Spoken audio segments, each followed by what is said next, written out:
श्रद्धाशील बंधुओं एवं श्रद्धाशील बहन, भगवान महावीर का एक वचन है। प्रभु ने फरमाया, सवे जीवा सुसाहा दुह पड़िकूला। संसार में अनंत जीव है। जब मैं ये कह रहा हूं अनंत जीव है, आप थोड़ा सा सोच जाएंगे कितने कितने जीव। हमारी बुद्धि, हमारी सोच उन सबको पकड़ नहीं पाती। कितने सारे ये नन्हे कीट पतंग आगे से। बंधुओं, निगोद जिसको काई कहते, क्या कहते हैं? हम उसे काई बोलते। वह जो निगूद है उसमें कितने कितने जीव, कितने सूक्ष्म हैं। एक सुई की नोक के ऊपर जितना टुकड़ा निगूद का है, उसमें ही अनंत जीव। बताओ, भगवान महावीर ने कहा, सोवे जीवा, सब जीव सुख चाहते, दुह पड़िकूला,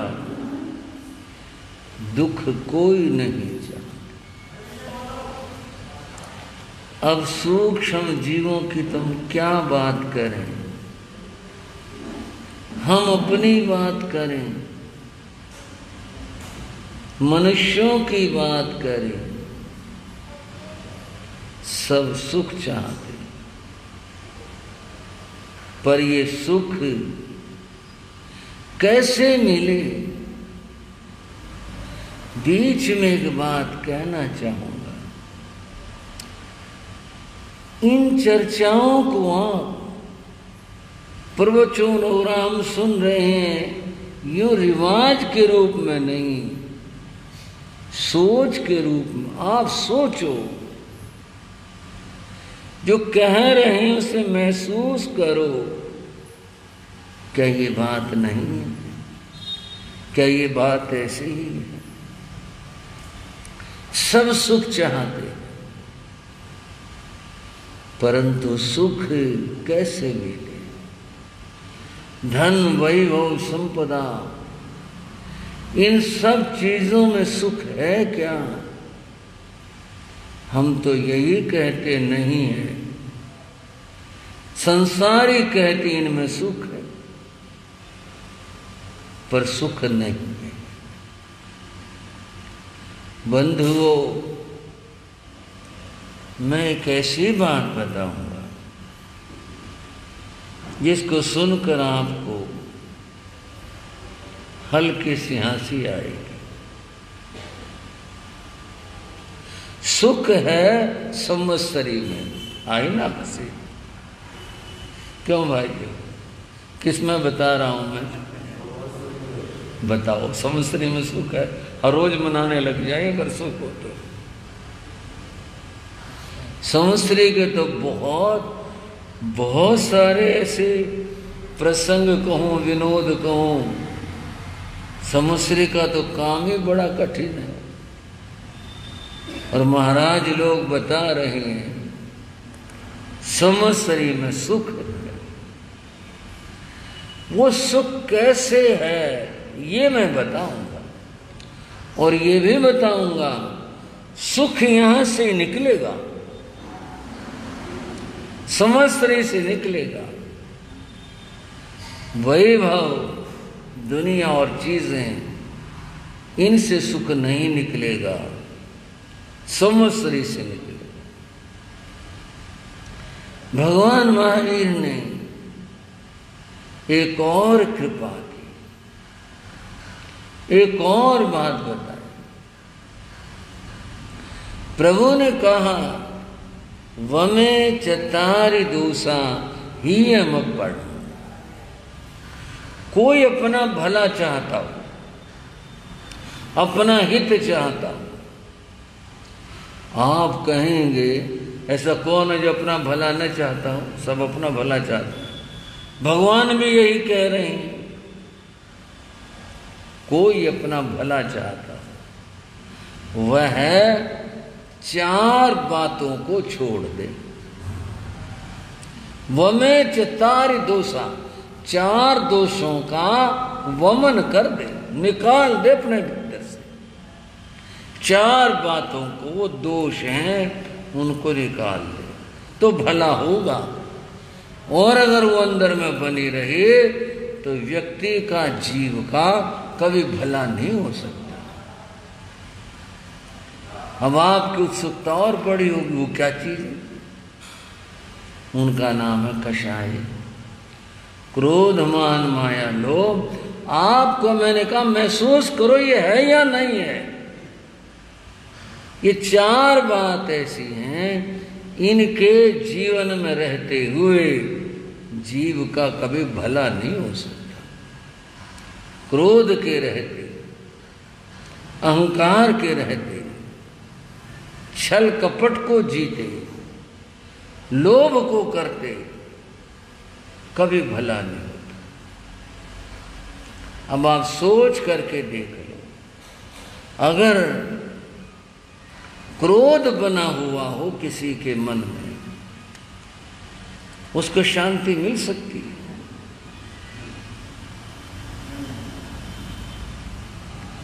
सुख और शांति ये भी दो नहीं है, शब्दों का ही भेद है। बंधुओं, क्रोध के रहते हुए शांति सुख नहीं मिल सकता किसी। इतनी बेचैनी रहेगी जब तक वो शांत न हो ले, आदमी शांति से नहीं रह सकता। और बंधुओं, अभिमान की भी यही बात है। अहंकारी व्यक्ति मारे मारे फिरते हैं। अहंकार चैन से बैठने नहीं देता। छले कपटी हर वक्त जाल बुनते रहते, यूं कर दो, यूं कर दो, उसको फंसा दो, ऐसा कर दो, हर वक्त बेचैन रहते। और लोभी आदमी को कभी शांति नहीं होती, वो हर वक्त बस वही सोचता रहता। प्रभु के वचन याद रखना, वमे चतारि दोषा, चार इन दोषों का, बातों का वमन कर दो, निकाल दो। यम अपनो, अगर अपना भला, अपनी आत्मा का भला चाहते। मैंने अभी एक बात कही थी, सुख मिलेगा संवत्सरी से। आपको वो होली जाली दोबारा ना बुलाओ, एक साल बाद ही ठीक है, फिर व्रत करने पड़ेंगे। बंधुओं, संवत्सरी वो अवसर है जब हमारी को प्रेरणा मिलती है कि जीवन से राग द्वेष को और कषायों को निकाल। इनको निकालने से सुख मिलेगा। इसलिए मैंने कहा सुख मिलेगा संवत्सरी से। वो यूं मिलेगा, कि उस अवसर पर हम इस बात को महसूस करते हैं कि ये निकालना चाहिए, दूर करना चाहिए।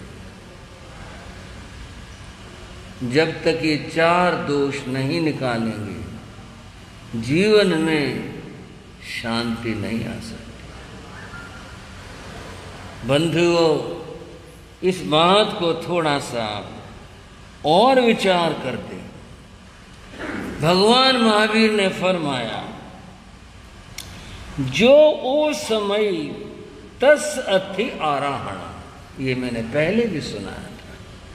ये तो वो सूत्र हैं, रोटी हर रोज खाते हो, कभी कहते हो कल तो खाई थी, सुबह तो खाई थी, फिर खानी पड़ेगी क्या? क्यों भाइयों बोलो? हर रोज दिन में कई बार, ये तो वो सूत्र है, जितनी बार दोहरा लोगे, जितनी बार चिंतन कर लोगे, कल्याण होगा। महावीर प्रभु कहते हैं, जो ओ समय तत्सत्य आराहना, जो राग द्वेष के भावों को, क्रोध मान माया लोभ का उपशमन कर देता, इनको शांत कर देता। आग जलाना बुझाना ये कहना हमारा काम नहीं है। उदाहरण दे रहा हूं, आग के बुझाने में ठीक है, ये उदाहरण के लिए है। अग्नि जलती रहेगी, पता नहीं क्या जला कर रख दे, कितना नुकसान कर दे। जैसे व्यवहार में लोग कहते हैं आग बुझाना ही ठीक है, आग को बुझाने में ही लाभ है। इसी तरह से क्रोध मान माया लोभ, ये अग्नि है क्रोध की, इसके शमन में ही लाभ है, उपशम में लाभ है, बुझाने में लाभ है। इसका बने रहना बिल्कुल भी अच्छा नहीं है, शमन में लाभ है। मेरे पूज्य बाबा गुरुदेव योगीराज श्री राम जी लाल जी महाराज एक बार चांदनी चौक दिल्ली में पधारे थे। विराज हमारे से पहले की कभी की बात है। वहाँ एक भाई था जो हरियाणा से किसी गांव से दिल्ली में अपने काम काज की तलाश में गया था। अब शुरू में तो ऐसा ही होता, उसने एक कमरा किराए पे लिया था, उसमें रह रहा था, अपना काम काज देख रहा था, आने जाने वाला था। कई दिन हो गए वो आया नहीं। गुरु महाराज ने कहा आने वाला, शायद पता नहीं लगा उसको, पता होता तो जरूर आता, वो आया नहीं भाई। गुरु महाराज उधर यमुना की तरफ बाहर जाते थे, लौटते सोचा चलो उसकी गली में से निकल चले, दर्शन दे आएंगे, मंगली सुना देंगे और उसको पता भी चल जाएगा। गुरु महाराज उधर आ गए। उसका कमरा एक जीना चढ़ के था और कमरा भी नहीं था, मियानी थी। मियानी तो आप समझ गए होंगे, जिसकी छत जो है नीची थी। हाँ, वो मियानी उसने किराए पे ली थी, वहाँ रहता था। गुरु महाराज का देखा भाला था, सहज भाव से गुरु महाराज उसमें चले गए। हुआ ये कि उस भाई ने स्थान बदल लिया था, किराए का था और कोई ले लिया। वहां एक, अब बंगाली पंजाबी हरियाणा इसमें कुछ नहीं, व्यक्ति की बात है, परिचय के लिए बता रहा हूं। एक बंगाली ब्राह्मण ने वो मियानी किराए ले ली और वो थोड़ा सा कट्टरवादी परंपरा का था, थोड़ा क्या ज्यादा ही था। उस समय वो खाना बना रहा था और उसने अपना चौका पूर रखा था, आटे से चौका पूरते हैं, वो पूर रखा था, खाना बना रहा था। गुरु महाराज गए और बड़े सहज भाव से, थोड़ा लाड से, और भाई क्या बात है, ऐसे उसको संबोधित किया। उसने जी पीछे मुड़ के देखा तो जैन साधु खड़े। उसके तो जी भीतर में बस क्रोध जाग गया।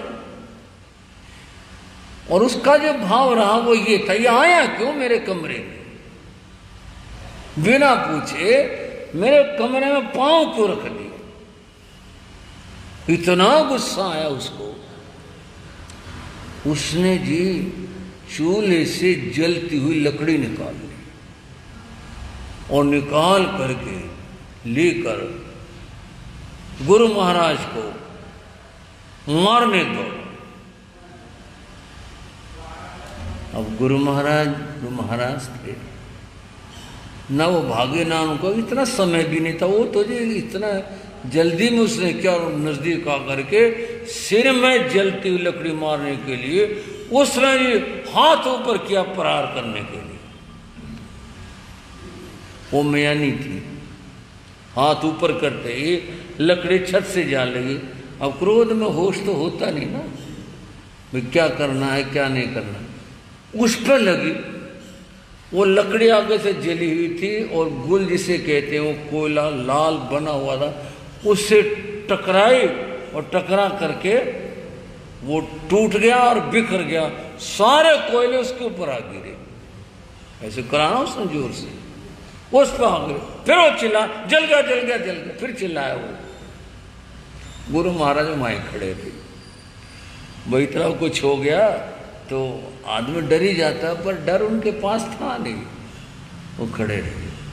वो जो चिल्ला जल गया, पास पड़ोस में और भी कमरे थे, तो लोग निकल के आए, क्या हुआ भाई क्या हुआ भाई, देखो तो कपड़े उतारने लग रहा है, झाड़न लग रहा है, वो बुरी तरह दुखी हो रहा। महाराज खड़े थे, लोगों ने उसके कपड़े कुपड़े हटाए, बुझाया, कुछ बोले अरे क्या बात हो गई क्या बात हो गई। बोला ये जैन साधु ने कर दिया। क्यों भाइयों, जैन साधु ने कर दिया। महाराज ने फिर भी नहीं कहा कि मैंने कब कर दिया, महाराज खड़े रहे। और वो लोग परिचित हैं, बोले अरे जैन साधु ने क्या कर दिया। मैं चुप, क्या जवाब दे, क्या कर दिया जैन साधु ने। लोगों ने पूछा कि क्या कर दिया। आखिर वो बात फूट ही गई कि मैं इसका ये लकड़ी मारूं था, ये मेरे ऊपर गिर गई। लोगों ने बहुत उसको बुरा भला करा, शर्म नहीं आई तो बोल साधु तेरे आगे और तूने ऐसा काम किया। फिर महाराज बोले भाई क्या मिला गुस्सा करके तुझे, गुस्सा करके तुझे क्या मिला। तू वैसे मुझे कह देता जी हमारे कमरे में क्यों आए, मैं तो यहाँ इसलिए आया था, यहाँ फलाना व्यक्ति जैन भाई रहा करता, मैं तो उससे उसके यहाँ पर आया था, मुझे पता नहीं था। अगर तू यहाँ पर है मैं तो क्यों आता। और फिर इतना गुस्सा करने की जरूरत क्या थी। अगर मैं ना जाता तेरे कहने के बाद, तो मैं कुछ और कहता तुझे, फिर तो चलो भाई तेरा गुस्सा बढ़ता, तू कुछ भी करता। तू इतना ही कह देता जी हमारे यहाँ नहीं है, ये कहते जी हम जाओ यहाँ से, हमारे घर क्यों आ गए, इतना ही बहुत। गुस्सा करके क्या पाया, कोई जवाब है कुछ नहीं, चुप शर्मिंदा हुआ। गुरु महाराज ने कहा भाई सुख चाहते हो, अपना भला चाहते हो, ये गुस्सा करना छोड़ दो, ये गुस्सा करना छोड़ दो। अगर सुख चाहते हो, अपना भला चाहते हो। महाराज ने तो दो शब्द आशीर्वाद के रूप में कहने थे। गुरु महाराज वापस आ गए। अब आप सोचो, थोड़ा सा विचार करो, गुस्सा करके कोई उपलब्धि प्राप्त नहीं, कुछ नहीं होता। ये जो उपशम भाव है, यानी इसको शांत करना, इसमें हमारा भला है। और इस बात का उपदेश संवत्सर महापर्व में छिपा हुआ है कि भी हमने इस क्रोध को शांत करना है, राग द्वेष को शांत करना है, इसमें हमारा हित है, इसके अंदर हमारा भला रहा हुआ है। ये क्रोध अच्छी चीज नहीं। भगवान महावीर ने एक और वचन फरमाया। प्रभु ने कहा कोह प्रेमपणा से ही ये क्रोध प्रीति का नाश करता है। किसका नाश करता है भाई? प्रीति। प्रेम, प्रीति, स्नेह, ये सारे एकार्थक हैं ये। यानी क्रोध प्रेम का नाश करता है। जहां क्रोध आया प्रेम नष्ट हुआ। कोहो प्रेम पणा से। और आपको याद होगा बंधु, मैंने जब ये बात शुरू की थी तो एक बात कही थी, क्षमापना करने से, क्षमा याचना करने से क्या लाभ होता है? याद आया थोड़ा आपको? क्या लाभ होता है? तो भगवान ने बताया था, प्रहलाय भावम जनय, प्रहलाद खुशी पैदा होती है। किससे पैदा होती है? क्षमा याचना करने से। और कैसे? क्यों? प्रहलाय भाव मुव गए ये सब प्राण भूय, जीव सत्यसो मित्रं भाव, मैत्री भाव उत्पन्न होता है सब जीवों के प्रति। कब पैदा होता है? कि जब हमारे मन में प्रहलाद का भाव होगा, सबके प्रति प्रेम पैदा होगा। इस प्रेम का नाश ये क्रोध करता है। जो यहां बताया ना कि प्रेम पैदा होता है इस क्षमा याचना से, ये क्रोध इस प्रेम का नाश करता है। अगर हम जीवन में खुशी चाहते हैं, जीवन में सुख चाहते हैं, तो उसका रास्ता और उसका तरीका यह है कि हम इस क्रोध को शांत करें। और इसका उपदेश समश्री से मिलता है। हमें क्रोध को शांत करना चाहिए। क्रोध शांत हुआ बंधुओं, जीवन में सुख आएगा। इसमें संदेह मत करना। आप इस बात पर सोच करके देख लो, कितनी अशांति हो क्रोध के द्वारा जीवन में। अगर हम क्षमा याचना कर लें, जीवन में शांति आ जाएगी, सब अच्छा हो जाएगा। क्रोध को शांत करना यही संवत्सर महापर्व का उद्देश्य है। इसीलिए मनाया जाता है। इसके पीछे यही कारण है। बंधुओं, आपको जैन इतिहास की एक कथा सुनाना चाहूंगा। हमारे आचार्य हुए, उनका नाम था हरिभद्र सूर्य। बड़े महान विद्वान ज्ञानी आचार्य हुए हरिभद्र सूर्य। उनका इतिहास ये है कि वो जन्मना ब्राह्मण थे। अब इस बात का तो कोई मतलब कौन जन्म से ब्राह्मण है, कौन क्षत्रिय है, कौन क्या है, उनका इतिहास है ये। हरिभद्र ब्राह्मण थे, युवा हुए, अध्ययन किया, बहुत मन से अध्ययन किया, विद्वान बने और काशी जैसे स्थान पर वो पढ़ करके आए थे। और आने से पहले उन्होंने काशी के रहे हुए जितने विद्वान थे उनको वाद विवाद में हरा दिया था।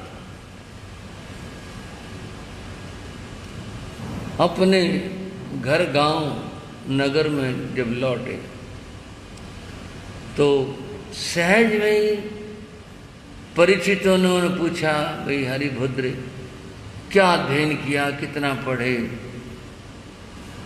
तो अहंकार आ गया। बोले मेरे अध्ययन को पूछते हो? क्या बताऊं मैंने कितना पढ़ा? वो बोले सुनो, आज इस जमाने में कोई व्यक्ति मुझे हरा दे तो मैं उसका चेला हो जाऊं। कोई है मेरे को हराने वाला? मैंने काशी के विद्वानों को उनको हरा दिया। अच्छा, इतना पढ़े हो तुम? हाँ, मैंने बहुत ज्ञान सीखा है, बहुत अध्ययन किया। कोई ऐसा शास्त्र नहीं, कोई ऐसा शब्द नहीं जो मुझे नहीं आता हो। पानीपत वालों, ये व्यक्ति नहीं, व्यक्ति का अहंकार बोल रहा है। कोई ऐसा शास्त्र नहीं है, कोई ऐसा शब्द नहीं है जो मुझे नहीं आता। और कोई अगर ऐसा शब्द बता दे, कोई ऐसा ग्रंथ शास्त्र बता दे, कोई बात बता दे जो मुझे नहीं आती हो, तो मैं उसका चेला हो जाऊं। अच्छा जी, इतनी बड़ी बात, वाह भाई। चारों ओर उसकी धाक थी। कहते तो ये भी हैं कि वो हरिभद्र, ये जो जामुन का पेड़ होता है ना, जामुन का, इसके जामुन के पेड़ के बड़ी सारी शाखा, पत्तों वाली, पत्ते सूख जाते हैं और ले आता होगा, इतनी बड़ी शाखा। जब चला करता तो झंडे की तरह हाथ में उठा के चला करता, झंडा लेके चलते हैं। झंडा भी विजय का सूचक होता है। वो जामुन के पेड़ की शाखा को झंडे की तरह उठा के चला गया। कोई अनजान या कोई पूछ लेता, पंडित जी ये क्या? बोला पूरे जम्बूद्वीप में कोई मेरे समान है नहीं, पूरा जम्बूद्वीप जीत रखा है, और किसी को कुछ आता हो तो आओ बात कर लो। अब आप इस बात से अंदाजा करोगे उस आदमी में कितना अहंकार हो, जो जामुन को जम्बू कहते हैं, जामुन को जम्बू फल, जम्बू वृक्ष, वो जामुन की उठा के चल, पूरा जम्बूद्वीप जो है वो सारा का सारा मैंने जीत रखा, कोई मेरी बराबरी नहीं कर सकता। इतना अहंकार, जिससे क्रोध आदमी को बेचैन करे रखता है, ऐसे ही अहंकार बेचैन करे रखता है।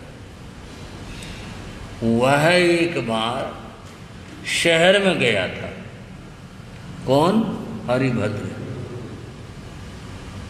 वहां से जब लौट रहा था तो दिन छिप गया था, कुछ हल्का अंधेरा सा हो गया था, लौटना था तो वो आ रहे थे। एक मकान में साधवियां ठहरी हुई, जैसे हम संतों का इतिहास है ऐसे साधवियों का इतिहास है। जैसे संतों ने धर्म के लिए, धर्म प्रभावना के लिए काम किया, ऐसे साधवियों ने काम किया। साधवियों का इतिहास उज्जवल इतिहास, अद्भुत इतिहास है। लेकिन वो अलग बात है कि पुरुष प्रधान समाज होने से पुरुषों की चर्चा ज़्यादा होती है और स्त्री समाज की चर्चा कम होती है। लेकिन जहाँ तक इतिहास की बात है, अद्भुत है। कुछ बातें पढ़ने में आ जाती हैं। अब इतनी तो खोजबीन नहीं हो पाती। पीछे एक पत्रिका में आया था कि पूरे भारतवर्ष में मात्र एक साध्वी है वर्तमान में, उसका नाम भी उसमें लिखा हुआ था, जिसको 32 शास्त्र याद है। भाइयों देखो आप, कितनी बड़ी उपलब्धि है ये, कितनी बड़ी बात है ये। मैं इसमें ना तो किसी पक्ष को नीचे कर रहा ना ऊंचे कर रहा, मैं तो तथ्य बता रहा हूं। किसी संत का नाम तो वर्तमान उसमें तो दे नहीं रखा था, कहीं हो तो भाई बहुत भागवान है, बड़े बड़े ऊंचे ऊंचे हैं, लेकिन नाम जो उसमें दे रखा था वो एक साध्वी का दे रखा था। उसने 32 शास्त्र याद कर दिए। बताओ, किसे कहते हैं 32 शास्त्र? हमारे बहुत भाई तो परिचित भी नहीं होंगे। अलमारी खोल के देखो, अलमारियां भरे, इतने सारे होते हैं और इतना याद होना। साध्वियों का अतीत गौरवमय है, वर्तमान भी अद्भुत है और संतों का भी अद्भुत है। ये तो सब त्यागी वर्ग है, सबका सब। एक मकान में साध्वियां ठहरी हुई थी और उस समय बड़ी साध्वी छोटे साध्वियों को कुछ याद करवा रही थी, कुछ सिखा रही थी। बता रही थी, बोलो, याद करो। तो वो याद कर रही थी। पंक्ति थी, चक्की दुग्गं हरि पुणग्गं, चक्की दुग्गं हरि पुणग्गं, पुणग्गं चक्की केशवो चक्की, चक्की दुग्गं हरि पुणग्गं। ये याद करी थी, ये पंक्ति। आप कहोगे मतलब क्या? मतलब तो आगे बताऊंगा। पंक्ति ये थी, वो जो बोलकर याद कर रही थी, तो स्वर मधुर था। ये तो नामकरण की बात होती है, स्वर के माधुर्य की। स्वर मधुर था। स्वर हरिभद्र वहां से गुजर रहे थे, उनके कानों में पड़ा। स्वर में मधुरता थी, इसलिए वो खड़े हो गए। खड़े होने के बाद में वो ये क्या कह रही हैं, ये क्या कह रही हैं, अर्थ नहीं समझ में आया, क्योंकि ये प्राकृत थी। वो संस्कृत के विद्वान थे, प्राकृत तो जानते होंगे, पर ये नहीं समझ आया। हरिभद्र ने अपने से कहा, हरिभद्र तूने एक चुनौती दे रखी है कि जम्बू द्वीप में कोई एक आदमी कोई एक शब्द बोल दे, कोई किताब बता दे जो मुझे नहीं आती, उसका चेला हो जाऊं, इसका अर्थ लगा तू, इसका अर्थ लगा। अर्थ नहीं लगा। ये हरिभद्र की ईमानदारी थी। दूसरा तो कोई थाने चला में काम करके चक्कर में पड़े, एक ये भी बात हो सकती थी कि क्या लेना नहीं आया तो कौन यहाँ पूछ रहा है, कोई गवाही है क्या यहाँ पर, चल अपना काम कर, क्यों चक्कर में पड़े। पर ये ईमानदारी थी। उसने कहा नहीं भाई,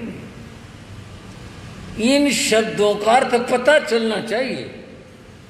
भाई ये कह क्या रही है, बड़ा मधुर, मधुरता से गा रही थी वो, है बड़ा मधुर, है बड़ा सुंदर, अर्थ तो पता नहीं।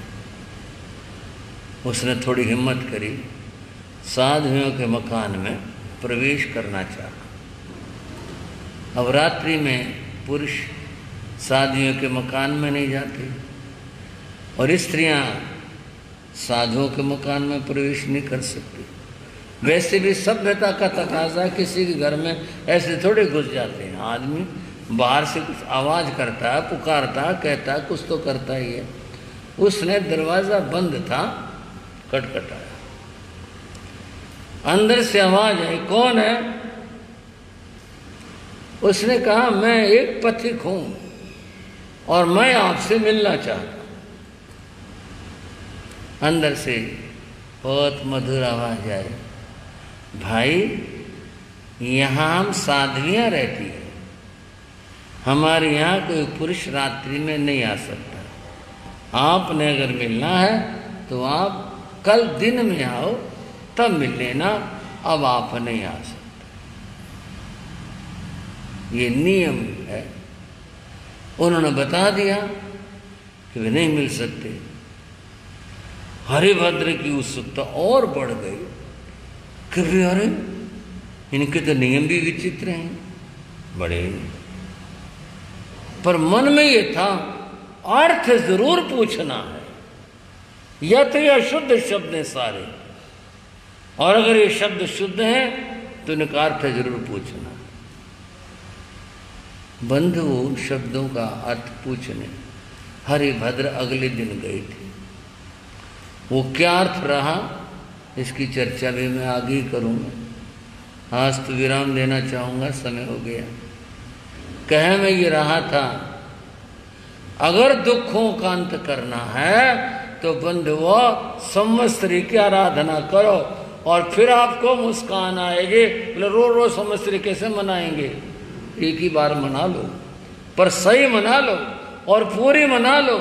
और पूरी मनाने का, सही मनाने का अर्थ है क्रोध मान माया लोभ को शांत कर दो। ये शांत हुए और संवत्सरी महापर्व की आराधना हुए। संवत्सरी महापर्व की आराधना कैसे होती है, संवत्सरी बीतने के बाद बताने लग रहा हूं। बंधुओं चर्चा आप आगे सुनोगे। आज की चर्चा यहीं तक, और मिलकर बोलोगे भारत मंगलाचार प्रभु की जय।